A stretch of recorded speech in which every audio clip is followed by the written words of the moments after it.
Welcome to this explainer. I am absolutely thrilled you're here today because we're going to take a fascinating journey right into the anatomy of a timeless musical masterpiece. We are breaking down a piece of art that is, well, so much more than just ink on a page. It is literally a masterclass in human psychology and emotional engineering. So let's kick things off with a question that honestly completely blew my mind.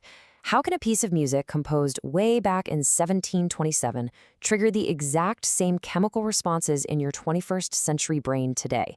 I mean, think about it. We live in an age of AI, smartphones, and just constant sensory overload. And yet, this centuries-old composition can physically stop us in our tracks. It makes us feel exactly what the composer wanted us to feel.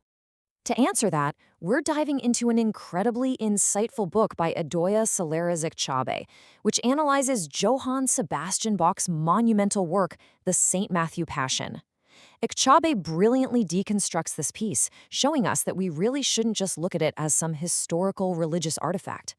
Actually, scratch that, it's a masterful piece of emotional technology. Bach was basically building a machine perfectly designed to move the human soul. Which brings us to Section 1, Beyond Religion. To really grasp the sheer power of this piece, we kind of have to look past its original context. Etxabe notes something so fascinating here.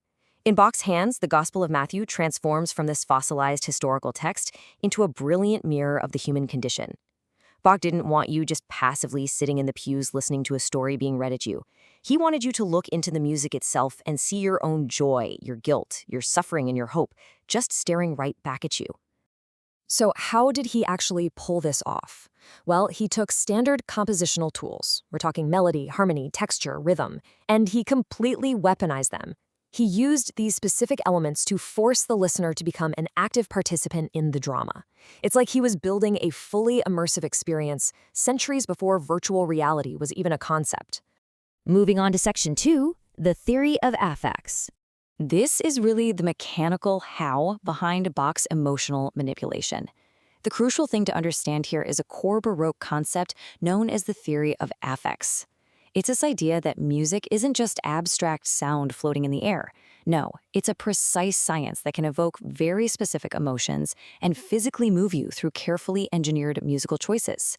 And Bach? He pushed this theory to its absolute limit. Every single scene, every aria, every chorus was meticulously designed to force a physical reaction from you. Let me give you a perfect example of this. Think about the famous aria Erbarme dich, which translates to have mercy. Bach uses a solo violin here, playing in a minor key, but it isn't just playing notes. The melody literally imitates the physical, ragged act of weeping, and underneath that, the bass line mimics the heavy groans of deep sorrow. When you hear it, you aren't just politely listening to the biblical story of Peter's regret. You are physically feeling human imperfection. You feel that profound vulnerability right in your own chest. And Bach didn't stop there. He used massive contrasts to just yank you back and forth emotionally. First, you've got the turba, or the crowds. He wrote these as frenetic, violent fugues. The choirs are literally singing over each other with this frantic energy, representing collective, violent indignation. It builds up this intense physical tension. But then, he contrasts that with the arias. These are deep, intimate, incredibly expressive solos. By bouncing you between this violent, overwhelming crowd and the isolated, vulnerable individual, Bach captures that agonizing tension between human sin and divine presence perfectly.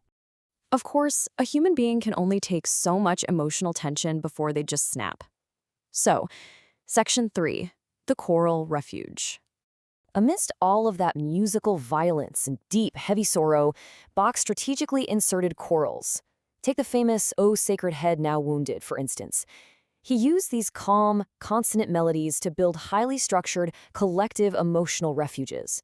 By using these familiar, peaceful tunes, he basically gave the congregation a moment to just breathe, a moment to find calm, tap into a shared sense of compassion, and then brace themselves before diving right back into the intense drama. Honestly, it is just brilliant pacing. Let's step out of the 18th century for a second to really unpack the biological and philosophical why here. Section 4, Music, Morality, and Neuroscience. What is so fascinating about our source material is how it directly connects Bach's composition to philosophy.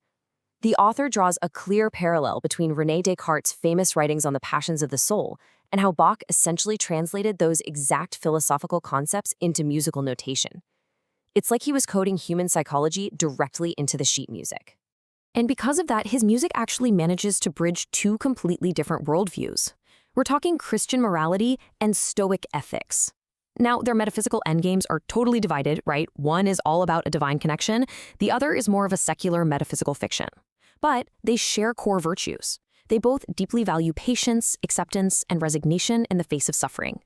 Bach's music is so emotionally resonant that it communicates those shared virtues perfectly, whether you're a devout believer or a strict Stoic. But guys, here is where it gets absolutely crazy. We're not just talking about philosophy anymore. This is hard biology. Modern neuroscience reveals that listening to this kind of deeply pleasurable, structured music literally triggers the release of oxytocin in your brain. Yes, oxytocin, the primary neurotransmitter linked to cooperation and empathy. Meaning, Bach's music is quite literally chemically altering your brain state to foster a moral connection with the people around you. It's basically a biological empathy engine. Which leads us perfectly to Section 5, a mirror of the soul. Just look at how this piece has survived through time. I mean, in the 18th century, it was highly specific, instruction meant just for a Leipzig congregation. Then, by the 19th century, it survived major philosophical shifts, even grabbing the attention of philosophers like Nietzsche, who critiqued its metaphysics but still couldn't deny its absolute power. In the 20th century, it morphed into these grand, secular symphonic interpretations in massive concert halls. And today, in the 21st century, it's experiencing this huge, universal spiritual revival. It has survived entirely shifting religious landscapes to become a universal comfort for completely diverse modern sensibilities. And this brings us to the author's ultimate key takeaway. True persuasion is born from empathy. Bach understood that morality and deep human truths, they aren't effectively transmitted just by lecturing people with words. They have to be transmitted through shared physical, emotional experiences. By making us feel the music together, Bach actually persuades us to be more compassionate. So I want to leave you with this final provocative question. In an increasingly erratic, isolated, and, let's face it, fragmented modern society, can sublime art, like the St. Matthew Passion, actually save us? Think about it. If a piece of music can chemically induce empathy, if it can bridge massive philosophical divides through a shared emotional refuge, well, perhaps art isn't just a luxury.